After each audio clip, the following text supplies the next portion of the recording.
Honey is one of those foods most of us grow up with. It sits quietly on kitchen shelves, gets drizzled on bread, mixed into tea or squeezed into sauces, and somehow feels both ordinary and special at the same time.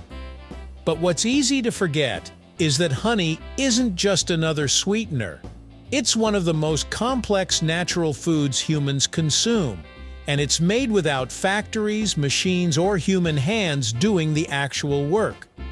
Every drop of honey begins with a flower and ends with an insect colony, working together in a way that's been perfected over millions of years. So today, let's slow things down and look closely at how honey is really made, step by step, from the moment a bee leaves its hive to the moment that golden liquid ends up in a jar. Right here, on History of Simple Things.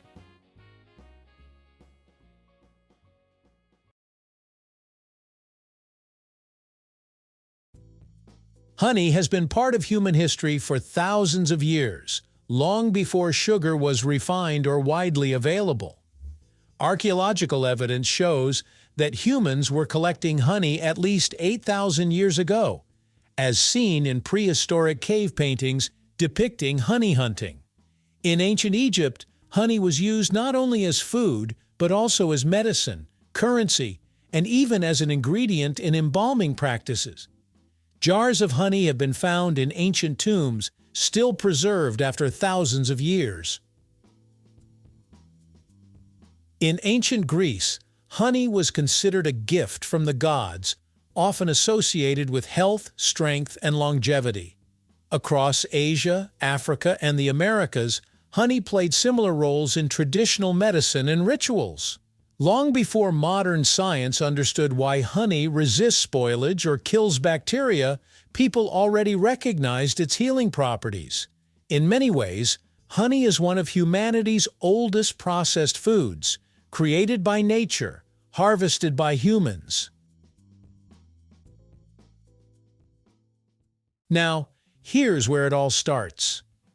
Honey production begins when worker honeybees leave the hive in search of flowers. These bees aren't randomly flying around, they're guided by scent, color, and even ultraviolet patterns on petals that humans can't see. Inside each flower is nectar, a watery liquid rich in natural sugars that plants produce to attract pollinators. When a bee reaches a flower, it uses its long, straw-like tongue, called a proboscis, to suck up the nectar and store it in a special internal pouch known as the honey stomach. This isn't the same as the bee's digestive stomach. It's more like a temporary storage tank designed specifically for transporting nectar back to the hive. As the bee travels from flower to flower, enzymes in its honey stomach immediately begin breaking down the complex sugars in the nectar into simpler ones, mainly glucose and fructose. This chemical process is crucial because it's what eventually makes honey easier to preserve and resistant to spoilage. Once the honey stomach is full, the bee returns to the hive, sometimes flying several kilometers round trip, carrying nectar that will eventually become honey. Back at the hive, the forager bee transfers the nectar to another worker bee through a process that looks like mouth-to-mouth feeding. This second bee continues the enzymatic breakdown, reducing the nectar's moisture content and transforming it further. This exchange can happen multiple times, with nectar passing from bee to bee, each transfer making it thicker and chemically more stable. At this stage, the substance still isn't honey. It's more like partially processed nectar with too much water to be stored safely. Once the nectar reaches the right stage, bees deposit it into the hexagonal wax cells of the honeycomb, but the job isn't done yet. Nectar contains about 60 to 70% water, and honey needs to have around 17 to 18% water to prevent fermentation. To solve this, bees begin fanning their wings rapidly inside the hive, creating airflow that evaporates excess moisture. Over time, the liquid thickens, darkens slightly, and becomes what we recognize as honey. When the bees sense it's ready, they seal each cell with a thin layer of beeswax, preserving the honey for future use. One common misconception is that bees make honey for humans, but in reality, honey is their survival food. Honeybees produce honey to store energy for times when flowers aren't available, especially during winter or long rainy periods. Unlike many insects, honeybees stay active year-round, and honey provides a dense, long-lasting source of carbohydrates that doesn't spoil. This is why honey has such a long shelf life. Its low water content and natural acidity make it hostile to bacteria and microorganisms. Because honey is so valuable to the colony, bees are incredibly efficient producers. It's estimated that a single bee produces only about 1/12 of a teaspoon of honey in its entire lifetime. To make just 1 kilogram of honey, bees collectively visit millions of flowers and fly distances that, combined, can circle the Earth several times. That tiny spoonful suddenly feels a lot more impressive.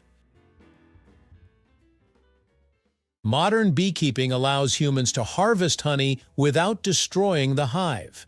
Beekeepers carefully remove honeycomb frames, usually during peak honey-producing seasons, and extract the honey using centrifugal force in specialized equipment. The honey is then strained to remove wax particles and impurities, but it's usually not heavily processed. Raw honey may still contain pollen, enzymes, and trace minerals, while more commercial varieties are often pasteurized and filtered for clarity and shelf stability. Importantly, responsible beekeepers leave enough honey behind to ensure the colony can survive, especially through colder months.